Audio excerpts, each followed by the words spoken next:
ভাইজান, নারী জাতি খুব ভয়াবহ জাতি। মেয়ে জাতি প্রচুর খাতারনাক, প্রচুর ডেঞ্জার।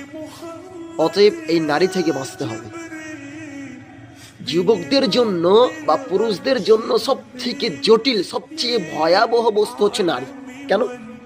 আল্লাহ রাসূল সাল্লাল্লাহু আলাইহি ওয়াসাল্লাম বলছেন, মা তারাকতু বাদি ফিতনাতান আদাররা আলা রিজালি মিনান নিসা।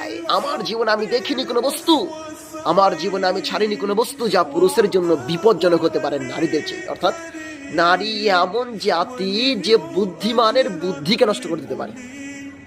নারী জাতি এমন জাতি যে বুদ্ধিমানের বুদ্ধিকে তাকে নষ্ট করে দিতে পারে। কিভাবে? মনে করুন, গ্রামে হেডমাস্টার বা গ্রামের জেনারেল শিক্ষিত, দুনিয়াবি শিক্ষিত মানুষ, এক কথায় হেডমাস্টার মনে করেন, তো তিনি একটা বাসে উঠেছেন। তো বাসে ওঠার পর দুটো সিট থাকে কিনা, তো ওই দিকে সিটটায় মহিলা বসে রয়েছে আর এইদিকে সিটটা ফাঁকা রয়েছে। তো কি হয়েছে, ওই মেয়েটা হেডমাস্টারকে একটু মুচকি হেসে বলেছে, আপনি বসেন। এই যে বসেন বলেছে, আর দেখবেন সারা পথ যাওয়ার সময় যেতে যেতে বারংবার বলতেছে, আপনার বাড়ি, আপনার নাম কি। এই যে বুদ্ধিমানের বুদ্ধিকে নষ্ট করে দিয়েছে। অতএব নারী জাতি এমন জাতি যে বুদ্ধিমানের বুদ্ধিকে নষ্ট করে দিতে পারে।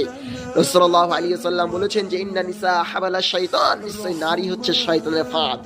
রাসূল সাল্লাল্লাহু আলাইহি ওয়াসাল্লাম বলেছেন, ইন্নাল মারআতা তুকবিলু ফি সূরাতি শাইতান ওয়া তুকবিলু ফি সূরাতি শাইতান। নিশ্চয় নারী জাতি শয়তানের বেশ ধরে আসে, নিশ্চয় নারী জাতি শয়তানের বেশ ধরে চলে যায়। যুবক ভাই, খুব সাবধান। যদি একবার এই নারীর ফাঁদে পড়ে যাও, তাহলে ভাইজান সব শেষ।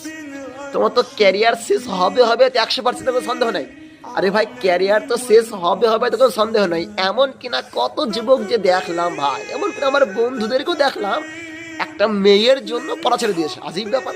আরে ভাই, একটা মেয়ের জন্য বিষ পান করতেছে। আজীব ব্যাপার।